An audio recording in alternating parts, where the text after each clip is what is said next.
Assalamualaikum warahmatullahi wabarakatuh. A'udzubillahi minasyaitonirrajim. Bismillahirrahmanirrahim. Alhamdulillahi rabbil alamin. Wa bihi nasta'inu ala umurid dunya waddin. Asyhadu an la ilaha illallah wahdahu la syarikalah wa asyhadu anna Muhammadan abduhu wa rasuluh la nabiyya ba'dah. Allahumma shalli ala Muhammad wa ala ali Muhammad kama shallaita ala ali Ibrahim innaka Hamidum Majid.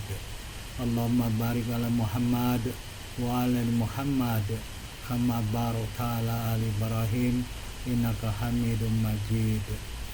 Subhanaka la ilma lana illa ma 'allamtana innaka antal alimul hakim.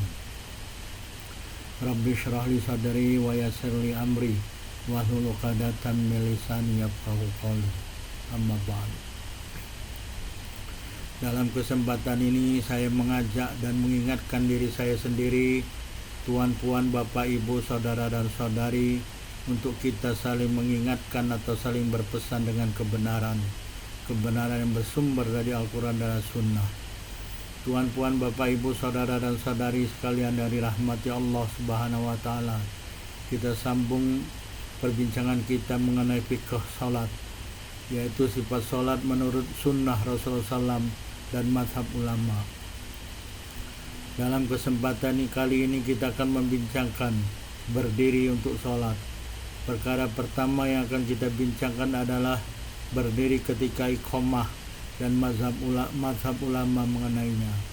Imam Asyraji dalam kitabnya Al-Muhadzab mengatakan bahwa apabila seorang hendak berdiri salat berjamaah dan dia tidak berdiri sampai muadzin selesai melakukan iqamat, karena sesungguhnya perkara yang demikian itu tidak termasuk waktu untuk masuk ke dalam salat. Apabila muadzin selesai melakukan iqamat, maka dia berdiri. Dalil untuk perkara ini adalah hadis yang diriwayatkan oleh Abu Amamah radhiyallahu anhu. Anna Bilalan akhadha fil iqamat falamma anqala qad qamatis shalah qala Nabi sallallahu alaihi wasallam aqamahallahu wa adamaha. Maksudnya, sesungguhnya Bilal radhiyallahu anhu telah melakukan iqamah, maka tatkala dia mengucapkan qad qamatis shalah, sungguh telah berdiri salat, Rasulullah SAW mengucapkan aqamallahu wa adamaha, semoga Allah menegakkan salat dan mengekalkannya. Hadis riwayat Abu Daud nomor 528. Imam Nawawi mengatakan dalam kitabnya Al-Majmu' mengatakan bahwa hadis Abu Amamah telah diriwayatkan oleh Abu Daud dengan isnad yang sangat dhaif.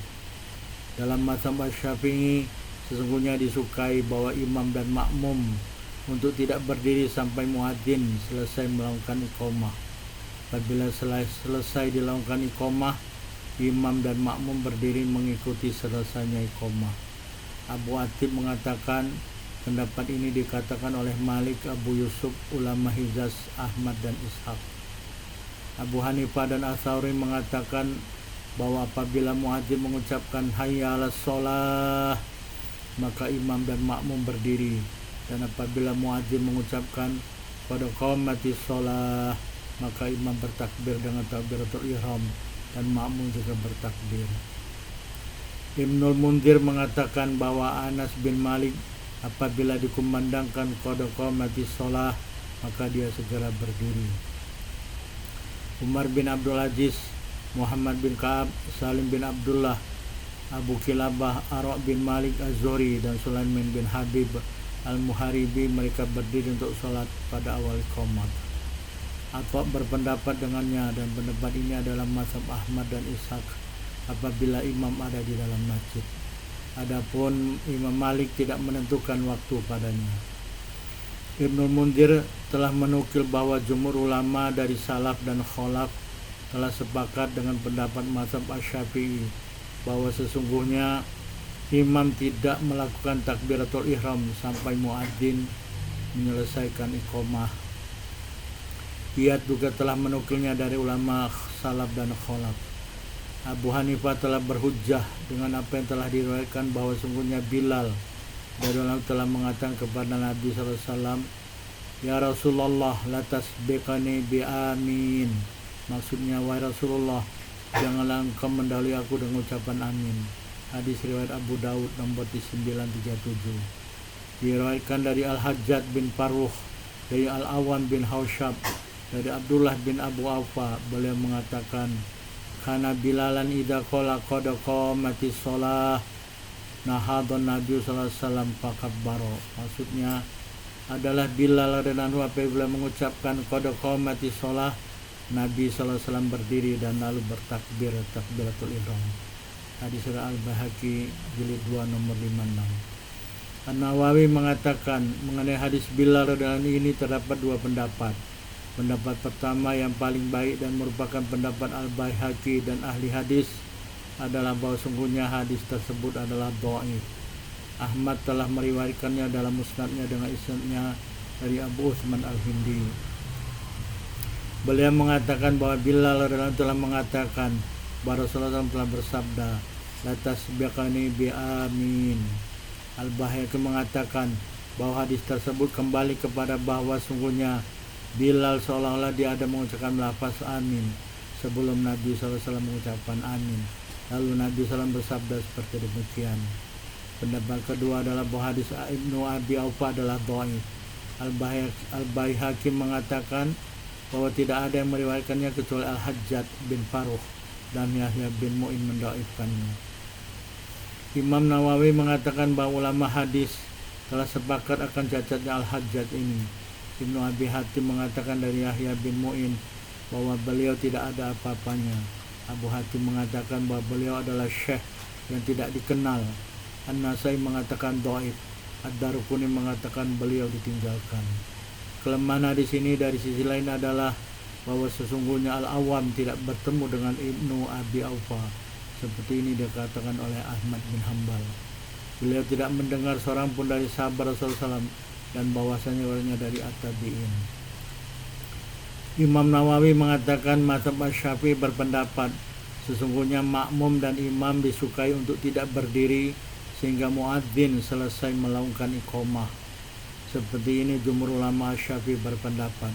Pengarang kitab Al-Hawi mengatakan dalam akhir bab azan bahwa sebaiknya bagi orang yang sudah berumur berdiri ketika muadzin mengucapkan qad qamatis shalah, karena lambatnya dia untuk bangun dan berdiri.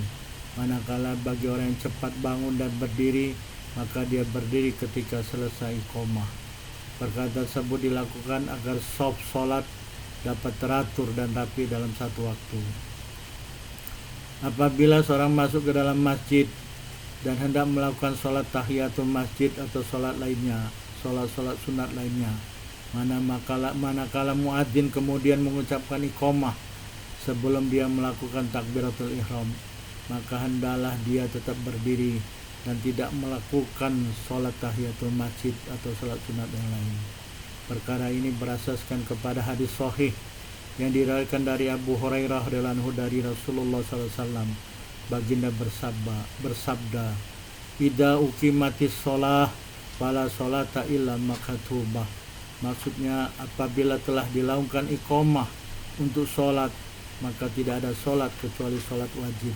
Hadis riwayat Muslim nomor 710. Dan janganlah dia duduk, karena adanya hadis sahih yang melarang duduk sebelum sholat tahiyatul masjid.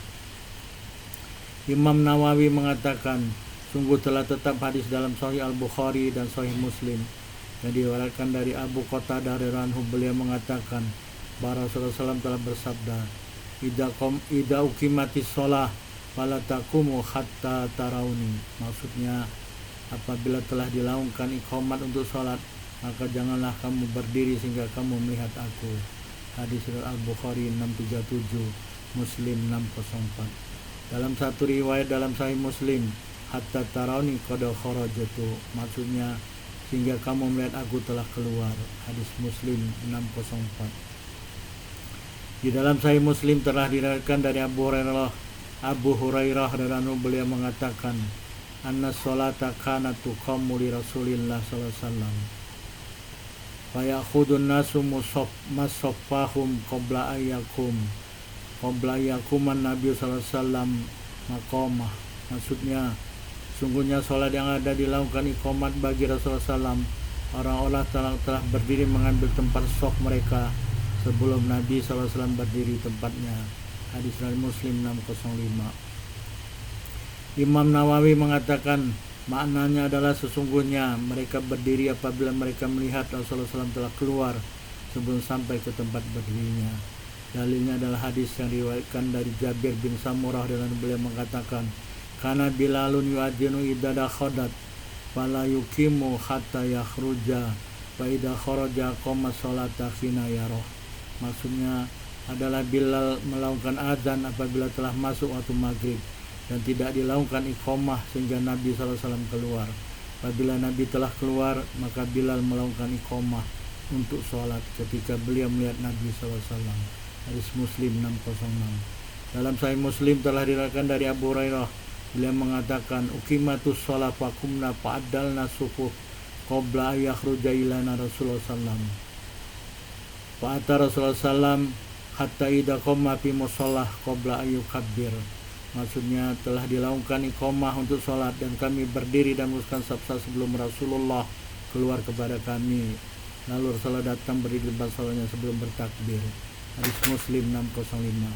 Imam Nawawi mengatakan hadis ini mengandung perkara bahwasanya Rasulullah dalam sebagian waktu berada dalam keadaan seperti demikian, dan ada secara amnya Rasulullah seperti dalam hadis Jabir bin Samurah, atau ada yang bermaksud dengan perkataannya qabla yakhruja ilaina, sebelum baginda keluar kepada kami, atau qabla ayusolina, sebelum baginda sampai kepada kami. Berdiri merupakan fardu atau rukun dalam salat wajib. Imam Masyaraji mengatakan bahwa berdiri merupakan salah satu fardu di dalam salat wajib. Perkara ini berdasarkan kepada hadis yang diriwayatkan oleh Imran bin Husain radhiyallahu anhu. Beliau mengatakan bahwa beliau mempunyai penyakit buasir. Lalu beliau bertanya kepada Rasulullah SAW mengenai sholat. Rasulullah bersabda, "Sholli qaiman fa illam tastati fa qaidan fa illam tastati fa ala jambin." Maksudnya, sholatlah kamu dalam keadaan berdiri, dan jika kamu tidak mampu maka sholatlah kamu dalam keadaan duduk, dan jika kamu tidak mampu duduk maka sholat kamu dalam keadaan berbaring di atas susuk. Hadis Al-Bukhari nomor 1117. Imam Nawawi mengatakan bahwa berdiri dalam sholat wajib adalah fardu dengan ijma ulama, dan sholat wajib tidak sah bagi orang yang mampu berdiri kecuali dengan berdiri. Kalangan ulama Syafi'i mengatakan bahwa diisyaratkan dalam berdiri untuk sholat wajib adalah berdiri dalam keadaan tegak. Apakah dalam berdiri diisyaratkan bebas dengan keadaan tidak bersandar? Mengenai perkara ini terdapat 3 pendapat. Pendapat pertama yang paling sahih adalah tidak disyaratkan bebas berdiri. Abu Ali At-Tabari Al-Baghawi dan ulama selainnya memutuskan dengan pendapat ini. Abu Atib dan Arafi telah mensahihkannya. Apabila seorang sholat dengan bersandar ke dinding orang lain atau tongkat dengan kadar, apabila diambil sandaran tersebut dia terjatuh, maka sholatnya sah namun tidak disukai, karena sungguhnya dia disebut berdiri. Pendapat kedua adalah disyaratkan bebas berdiri. Tidak sah bersandar dalam keadaan mampu berdiri dengan satu keadaan. Abu Atib telah menghikayatkannya dari Ibnu Qattan. Imam Al-Haramain dan Al-Ghazali memutuskan dengan pendapat ini. Pendapat ketiga adalah boleh mengambil sandaran jika ada dengan kadar kalau diangkat sandaran tidak jatuh. Adapun berdiri tegak yang disyaratkan adalah meluruskan tulang punggungnya. Oleh karena itu tidak boleh bagi orang yang mampu berdiri tegak berdiri dalam keadaan condong ke salah satu sisi tubuhnya. Tidak boleh berdiri dalam keadaan membungkuk dalam batasan orang sedang ruku. Apabila tidak sampai membungkuknya terhadap batasan ruku, akan tetapi ada lebih dekat kepada batasan ruku, maka terdapat 2 pendapat. Pendapat paling sahih adalah sholatnya tidak sah karena sesungguhnya dia tidak berdiri tegak. Pendapat kedua adalah sholatnya sah karena sesungguhnya dia dalam makna berdiri. Adapun orang yang punggungnya bungkuk karena tua atau penyakit dan menjadikan dia dalam keadaan batas ruku, maka tetap wajib baginya berdiri. Apabila dia ingin ruku, dia menambah dalam membungkuknya kalau dia mampu. Ini adalah pendapat yang sahih. Ulama Iraq Al-Mutawali dan Al-Baghawi memutuskan dengannya, dan Asy-Syafi'i telah menaskannya. Tuan-puan, Bapak, Ibu, saudara dan saudari yang dirahmati Allah Subhanahu wa taala, kita telah sampai di akhir mudzakarah atau tausiah dalam kesempatan ini. Terima kasih telah menonton video ini. Fastabiqul khairat, berlomba-lombalah dalam berbuat kebaikan. Subhanakallahumma wa bihamdika, asyhadu an la ilaha illa anta, asyhadu an la ilaha illa anta, wa astaghfiruka wa atubu ilaik. Wabillahi taufiq wal hidayah. Wassalamualaikum warahmatullahi wabarakatuh.